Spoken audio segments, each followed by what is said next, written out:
ಕ್ಷಮೆ ಕೇಳೋ ನೆಪದಲ್ಲಿ ಊರ್ ಜನರ ಮುಂದೆ ನಮ್ಮ ಮರ್ಯಾದೆ ತೆಗಿಯಕ್ ಹೋಗ್ಬೇಡಿ. ಅದ್ ಹಾಗಲ್ಲ ಕಣ್ರಿ. ಹಾಗಲ್ಲ ಅಂದ್ರೆ ಏನಲ್ಲ? ಬೆಂಕಿ ಹೋಗಿ ಬಟ್ಟೆ ಮೇಲ್ ಬಿದ್ರು, ಬಟ್ಟೆ ಹೋಗಿ ಬೆಂಕಿ ಮೇಲ್ ಬಿದ್ರು ಸುಟ್ಟು ಹೋಗೋದು ಬಟ್ಟೆನೆ.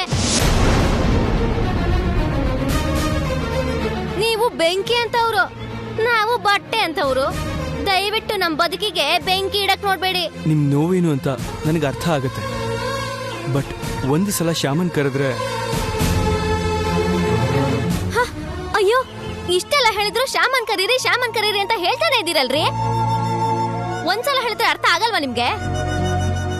ಮನುಷ್ಯನಿಗೆ ಮಾತು ಎಮ್ಮೆಗೆ ಏಟು ಅಂತಾರೆ.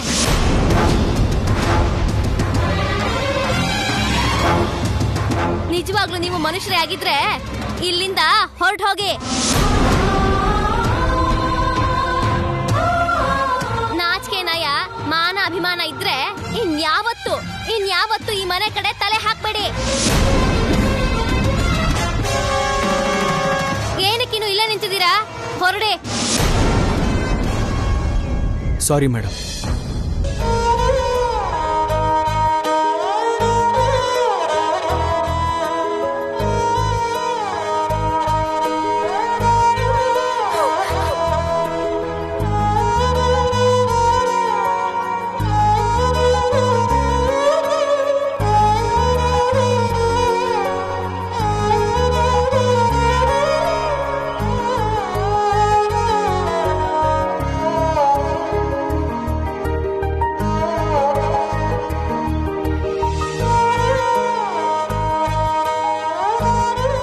ಜನ್ಮದಲ್ಲೇ ಅವನಿ ಮನೆ ಕಡೆ ಬರಲ್ಲ.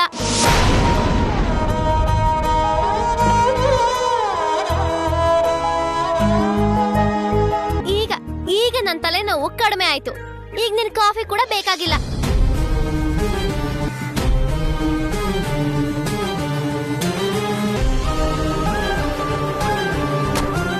ಅದಕ್ಕೆ ಮಾತು ಕೇಳಿ ಅಖಿಲ್ ಅವ್ರಿಗೆ ತುಂಬಾ ನೋವಾಗಿರ್ಬೇಕು. ಅದಕ್ಕೆ ಪರವಾಗಿ ನಾನು ಕ್ಷಮೆ ಕೇಳ್ತೀನಿ.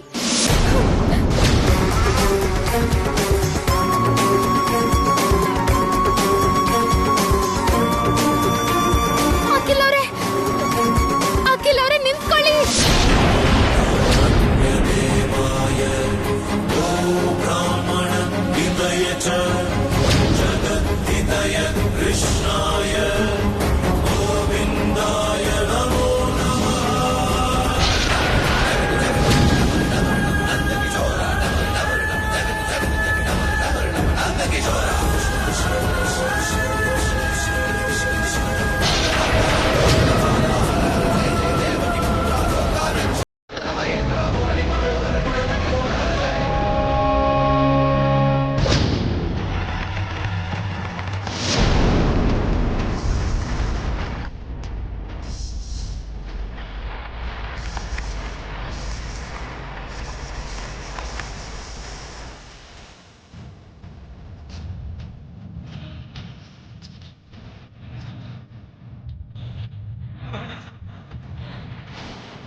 ಶ್ಯಾಮ, ಶ್ಯಾಮ, ನೀವು ನಿಮ್ಮನ್ನ ನೋಡಕ್ಕೆ ಅಂತಾನೆ ಬಂದೆ. ಆಕ್ಚುಲಿ ನಾನು ನಿಮ್ಮ ಹತ್ರ ಸಾರಿ ಕೇಳಕ್ಕೆ ನಿಮ್ಮ ಮನೆಗೆ ಹೋಗಿದ್ದೆ. ಗೊತ್ತು, ನೀನೇ ನಡೆದಿರೋದ್ರಲ್ಲಿ ನಾನ್ ತಪ್ಪಿಲ್ದೇನು ನಿಮ್ಮಮ್ಮ ನನ್ಗೆ ಏನೇನೋ ಮಾತು ಹೇಳಿದ್ರು ಅಂತ ಗೊತ್ತಾಗಿ ನಾನ್ ನೋವು ಪಡ್ತೀನೇನೋ ಅಂತ ಅನ್ಕೊಂಡು ನನ್ಗೆ ಕ್ಷಮಾಪಣೆ ಕೇಳಿ ನನ್ನ ಸಮಾಧಾನ ಮಾಡಕ್ಕೆ ಬಂದಿದ್ದೀರಾ ಅಂತ ನನಗೆ ಗೊತ್ತು. ನಿಮ್ಮಂತ ಶ್ರೀಮಂತರು ನಮ್ಮಂತ ಬಡವ್ರ ಮನೆಗ್ ಬಂದು ಈ ಕ್ಷಮಾಪಣೆ ಕೇಳ್ಬೇಕು ಅನ್ಕೊಂಡಿದ್ದೀರಾ ಅಂದ್ರೆ ನೀವೆಷ್ಟು ಒಳ್ಳೆಯವರು, ನಿಮ್ದು ಎಷ್ಟು ದೊಡ್ಡ ಮನ್ಸು ನಂಗೆ ಅರ್ಥ ಆಗತ್ತೆ. ಆದ್ರೆ ನನ್ನ ಅತ್ತಿಗೆ ಬಾಯಿಗೆ ಬಂದ ಹಾಗೆ ಮಾತಾಡಿ ನಿಮ್ ಮನ್ಸಿಗೆ ನೋವು ಮಾಡಿದ್ರು.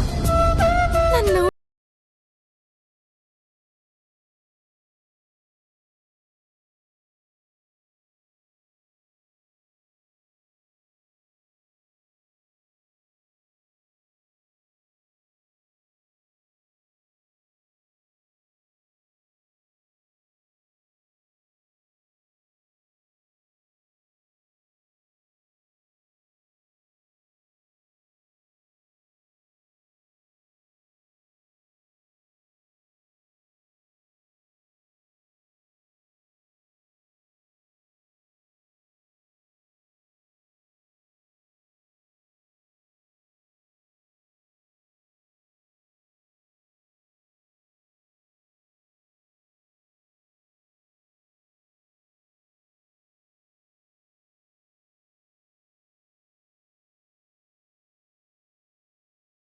ಮತ್ ಯಾಕೆ ನನ್ನ ಮೀಟ್ ಮಾಡಕ್ ಬಂದ್ರಿ? ಇನ್ ಯಾವತ್ತೂ ನಾವಿಬ್ರು ಭೇಟಿ ಆಗ್ಬಾರ್ದು ಅಂತ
ಜೊತೆಗೆ ಎಷ್ಟೋ ಅಭ್ಯಂತರನೂ ಇರುತ್ತೆ. ಅದಕ್ಕೆ ಹೇಳ್ತಿದ್ದೀನಿ, ದಯವಿಟ್ಟು ನಾವಿನ್ಯಾವತ್ತೂ ಸಿಗ್ಬಾರ್ದು. ಇದೇ ನಮ್ ಕೊನೆ ಭೇಟಿ ಆಗಿರ್ಲಿ ಅಂತ ಕೃಷ್ಣನ್ ಬೇಡ್ಕೊಂಡಿದ್ದೀನಿ. ನೀವು ಕೂಡ ನಿಮ್ ಇಷ್ಟ ದೇವ್ರನ್ನ ಬೇಡ್ಕೊಳ್ಳಿ ಪ್ಲೀಸ್.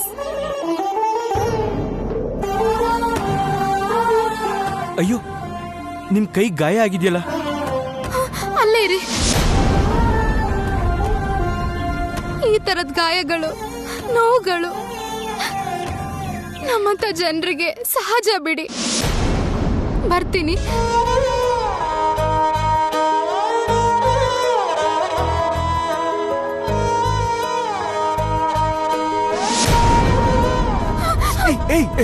ಬರ್ಬೇಡಿ. ಮಾತ್ಮೇಲೆ ಬೀಳೋದು, ಬಿದ್ದು ಹೇಳೋದು ಕೂಡ ನಮ್ಗೆ ಅಭ್ಯಾಸ ಆಗಿರತ್ತೆ.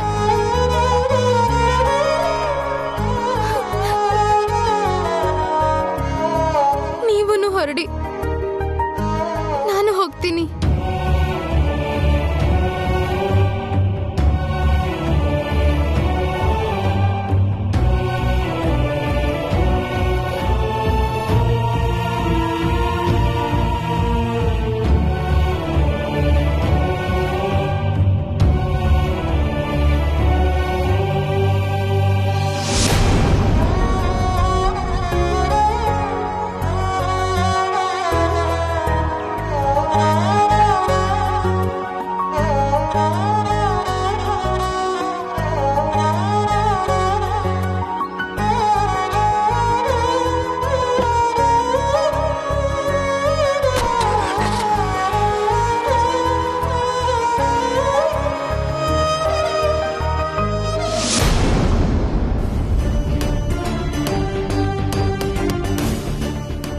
ಯಾರಿಗೂ ಹೇಳ್ದೆ ಅಖಿಲ್ ಎಲ್ಲಿ ಹೋಗಿರ್ತಾನೆ? ಅದೇ ನನಗೂ ಅರ್ಥ ಆಗ್ತಿಲ್ಲ ಅತ್ತೆ. ಫೋನ್ ಮಾಡ್ತಿದ್ದೀನಿ, ಸ್ವಿಚ್ ಆಫ್ ಅಂತ ಬರ್ತಿದೆ. ಏನೋ ಇಂಪಾರ್ಟೆಂಟ್ ಕೆಲಸ ಇದ್ದು ಫೋನ್ ಆಫ್ ಮಾಡಿರಬಹುದು ಐಶ್ವರ್ಯ. ಅಷ್ಟಕ್ಕೆ ಯಾಕೆ ಗಾಬರಿ ಆಗ್ತಿದ್ಯಾ? ಇಂಪಾರ್ಟೆಂಟ್ ಕೆಲ್ಸದ ಮೇಲೆ ಹೋಗಿದ್ರು ಕೂಡ ಮನೇಲಿರೋರ್ಗೆ ಯಾರಿಗಾದ್ರೂ ಹೇಳ್ಬಿಟ್ಟು ಹೋಗ್ತಿದ್ದ ಅಲ್ವಾ? ಯಾರಿಗೂ ಹೇಳ್ದೆ ಹೋಗಿರೋದಕ್ಕೆ ಟೆನ್ಷನ್ ಆಗ್ತಿರೋದು.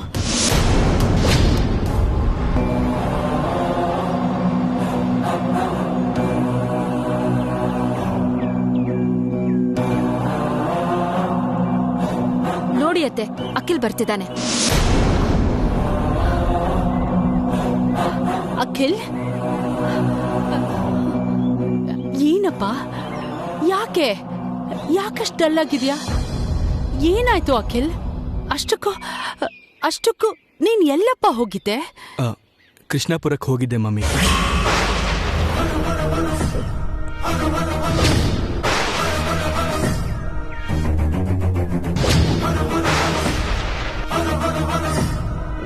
ಕೃಷ್ಣಾಪುರಕ್ಕ? ಯಾಕೆ? ನಡೆದಿರೋ ತಪ್ಪಿಗೆ ಶ್ಯಾಮ ಹತ್ರ ಸಾರಿ ಕೇಳಕ್ ಹೋಗಿದ್ದೆ.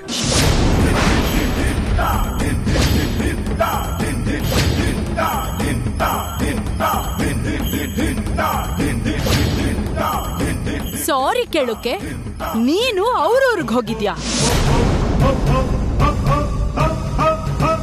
ಅಲ್ವೋ? ಅವಳ ರೇಂಜ್ ಏನು, ನಮ್ ರೇಂಜ್ ಏನು? ಮನುಷ್ಯರ ಮಧ್ಯೆ ಈ ರೇಂಜು, ಪೊಸಿಷನ್, ಆಸ್ತಿ, ಅಂತಸ್ತು, ಈ ಡಿಸ್ಕ್ರಿಮಿನೇಷನ್ ಇರ್ಬೋದು ಮಮ್ಮಿ.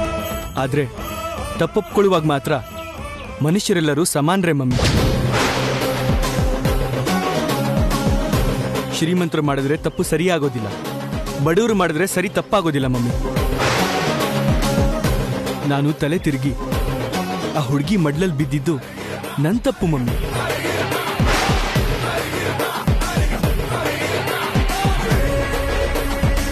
ಅದು ನನ್ ತಪ್ಪು ಅಂತ ತಿಳ್ಕೊಳ್ದೇನೆ ಆ ಹುಡುಗಿಗೆ ಬೈದು ಅವಮಾನ ಮಾಡಿದ್ದು ನಿಮ್ ತಪ್ಪು.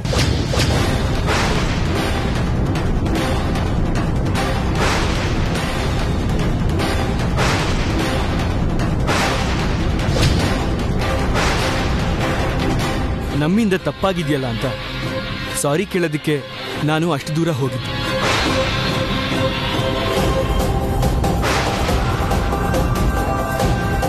ದಯವಿಟ್ಟು ಅರ್ಥ ಮಾಡ್ಕೊಳ್ಳಿ ಮಮ್ಮಿ.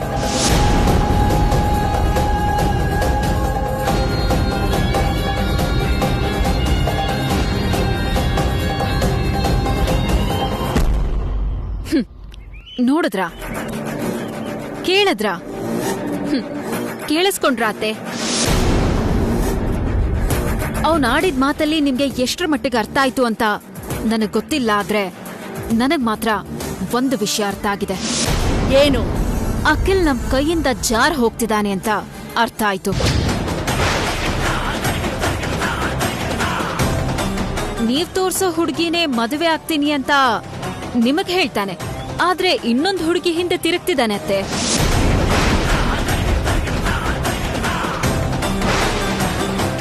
ಅದೇ ಕಾರಣಕ್ಕೇನೆ ತಪ್ಪು ನಮ್ಮದೇ ಅಂತ ತಪ್ಪಾಡಿರೋ ಆ ಹುಡುಗಿನ ಹುಡ್ಕೊಂಡು ಹೋಗಿದ್ದು. ಹೀಗ್ ಒಬ್ಳು ಹುಡುಗಿನ ಮೀಟ್ ಮಾಡ್ತಿದ್ದಾನೆ ಅಂತ ಗೊತ್ತಿದ್ರು ನಾವು ನಕ್ಷತ್ರನ್ ಜೊತೆ ಸಂಬಂಧ ಬೆಳೆಸೋ ವಿಷಯದಲ್ಲಿ ಮುಂದುವರಿಯೋದು ಎಷ್ಟು ಕರೆಕ್ಟು ಅಂತ ನೀವೇ ಯೋಚನೆ ಮಾಡಿ ಅತ್ತೆ.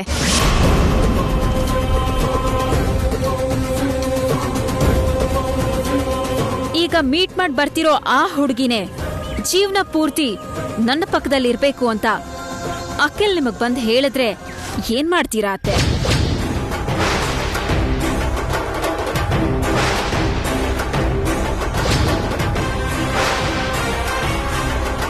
ನೀನ್ ಸುಮ್ನೆ ಏನೇನೋ ಯೋಚನೆ ಮಾಡ್ತಿದ್ಯಾ ಐಶ್ವರ್ಯ? ಅಖಿಲ್ ಯಾವತ್ತೂ ಹಾಗೆ ಮಾಡೋನಲ್ಲ. ತನ್ನ ಮದ್ವೆ ಜವಾಬ್ದಾರಿನ ಪೂರ್ತಿಯಾಗಿ ಅತ್ತೆ ಕೈ ಕೊಟ್ಟಿದ್ದಾನೆ. ಅತ್ತೆಯವನಿಗೆ ಯಾವ ಹುಡುಗಿನ ತೋರಿಸಿದಾರೋ ಆ ಹುಡುಗಿನೇ ಮದ್ವೆ ಮಾಡ್ಕೋತಾನೆ. ಹಾಗಾದ್ರೆ ಒಳ್ಳೇದೇ ಅಕ್ಕ. ಅತ್ತೆ ಹೇಳೋ ಮಾತಿಗೆ ಗೌರವ ಕೊಟ್ಟು ಅತ್ತೆ ತೋರ್ಸೋ ಹುಡುಗಿನೇ ಅವನು ಮದುವೆ ಆದ್ರೆ ತುಂಬಾನೇ ಒಳ್ಳೇದು. ಒಂದ್ ವೇಳೆ ಹಾಗಾಗ್ಲಿಲ್ಲ ಅಂದ್ರೆ ಏನ್ ಮಾಡೋದು? ಆ ಪರಿಸ್ಥಿತಿ ಮಾತ್ರ ಬರಬಾರ್ದು. ಆದಷ್ಟು ಬೇಗ ನಕ್ಷತ್ರ ಮತ್ತೆ ಅಖಿಲ್ಗೆ ಮದುವೆ ಮಾಡಿಬಿಡ್ಬೇಕು. ಹಾಗೆ ಅವರಿಬ್ರು ನಿಶ್ಚಿತಾರ್ಥಕ್ಕೆ ಮುಹೂರ್ತನೂ ಇಡಿಸ್ಬೇಕು. Sir sir sir sir sir okay, ನಾನು ಆಮೇಲೆ ಮಾತಾಡ್ತೀನಿ. ಏನು? ನಿಮ್ಗೆ ಯಾವುದೋ ಲೆಟರ್ ಬಂದಿದೆ ಸರ್. ಸರಿ, ಓದು. ಸರಿ ಸರ್.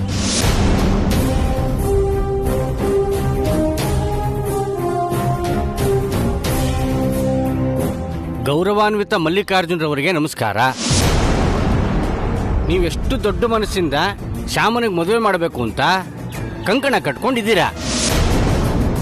ಆದರೆ ಶ್ಯಾಮ ಜಾತಕದಲ್ಲಿ ದೋಷ ಇದೆ ಅಂತ, ನಿಮ್ಮ ದೊಡ್ಡ ಮನಸ್ಸಿಗೆ ನೋವಾಗುತ್ತೆ ಅಂತ, ನಿಮ್ಮ ಮನಸ್ಸಿಗೆ ಘಾಸಿ ಆಗುತ್ತೆ ಅನ್ನೋ ಭಯದಲ್ಲಿ ಈ ಪತ್ರ ಬರಿತಾ ಇದ್ದೀನಿ. ಶ್ಯಾಮಾಳದ್ದು ಅತಿ ದರಿದ್ರವಾದಂತಹ ಜಾತಕ. ಶ್ಯಾಮ ಯಾವ ಮನೇಲಿರ್ತಾಳೋ ಆ ಮನೆಯಲ್ಲಿ ಕಷ್ಟ ಕಣ್ಣೀರು ತಪ್ಪಿದ್ದಲ್ಲ. ಆದ್ರಿಂದ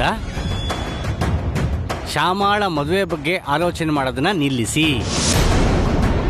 ಆ ದರಿದ್ರದಿಂದ ಆದಷ್ಟು ದೂರ ಇರಿ. ಇಂತಿ ಆಕಾಶ್ ರಾಮ್.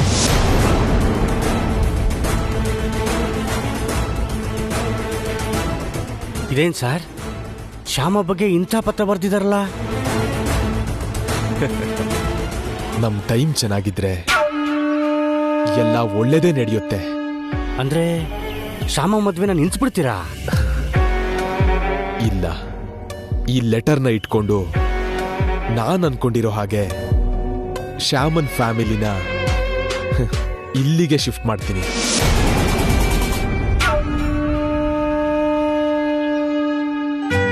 ಅಪ್ಪ,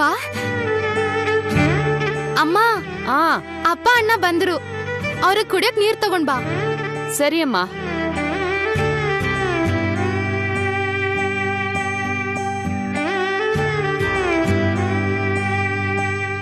ತಗೊಳ್ಳಿ.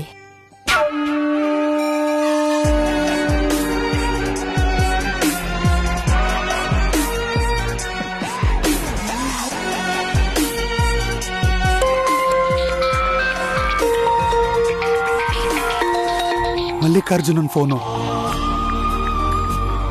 ನಿಶ್ಚಿತಾರ್ಥದ ವಿಷಯ ಮಾತಾಡೋಕೆ ಫೋನ್ ಮಾಡಿರ್ಬೇಕು.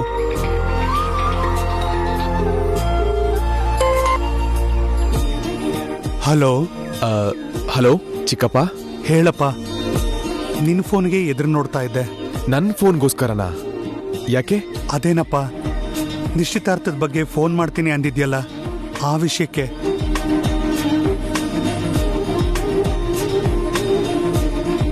ಏನ್ ನಿಶ್ಚಿತಾರ್ಥನೋ ಏನೋ ಚಿಕ್ಕಪ್ಪ, ಈ ಮದುವೆ ನಡೆಯುತ್ತೆ ಅಂತ ನನಗನ್ನಿಸ್ತಿಲ್ಲ.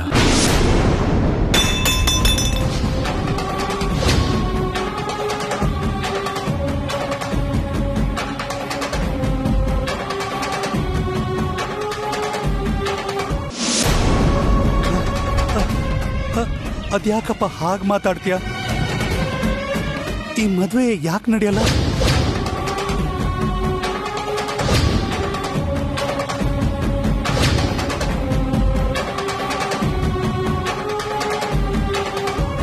ಅದನ್ನೆಲ್ಲ ಫೋನಲ್ಲಿ ಹೇಳಕ್ಕಾಗಲ್ಲ. ನಾನು ಅಲ್ಲೇ ಬಂದು ಮಾತಾಡ್ತೀನಿ ಚಿಕ್ಕಪ್ಪ, ಸರಿನಾ? ಸರಿನಪ್ಪ, ಸರಿ.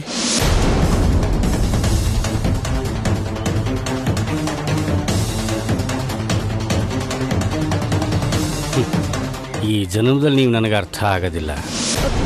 ಏನ್ರಿ ಮದ್ವೆ ನಡೆಯಲ್ಲ ಅಂತಿದ್ದೀರಾ? ಅಂತದ್ ಏನಾಯ್ತ್ರಿ? ಏನೋ ಕಣೆ, ಮಲ್ಲಿಕಾರ್ಜುನ ಇಲ್ಲೇ ಬಂದು ಮಾತಾಡ್ತೀನಿ ಅಂದಿದ್ದಾನೆ. ನಿಶ್ಚಿತಾರ್ಥ ತನಕ ಬಂದು ಮದ್ವೆ ಬೇಡ ಅಂತಿದ್ದಾರೆ ಅಂದ್ರೆ ಕಾರಣ ಏನಿರುತ್ತೆ? ಇನ್ನೇನಿರುತ್ತೆ? ನಿಮ್ಮ ತಂಗಿ ಮಾಡಿರೋ ಘನ ಕಾರ್ಯ ಗಂಡಿನ ಮನೆಯವ್ರಿಗೆ ಗೊತ್ತಾಗಿರುತ್ತೆ.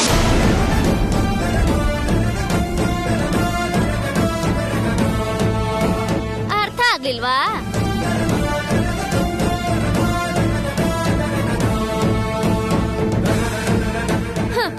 ಬೆಂಗಳೂರಲ್ಲಿ ಆ ಹುಡುಗನ್ ಯಾರನೋ ಕಾಲ್ ಮೇಲೆ ಮಲಗಿಸ್ಕೊಂಡಿದ್ಲಲ್ಲ ನಿಮ್ ತಂಗಿ,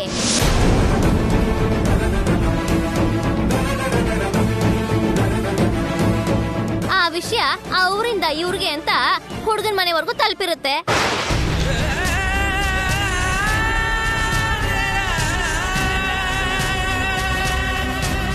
ತಾಳಿ ಕಟ್ಬೇಕಾಗಿರೋ ಹುಡುಗನ್ನು ಒಡ ಹುಟ್ಟಿರೋ ಅಣ್ಣನ್ನು ಮಡ್ಲಲ್ಲಿ ಮಲಗಿಸ್ಕೊಂಡ್ರೆ ಏನು ಅನ್ನಲ್ಲ. ದಾರಿಲ್ ಹೋಗ್ ಬರೋರ್ನೆಲ್ಲ ಮಡ್ಲಲ್ಲಿ ಮಲಗಿಸ್ಕೋತೀನಿ ಅಂದ್ರೆ ಯಾರು ಸುಮ್ನಿರ್ತಾರೆ?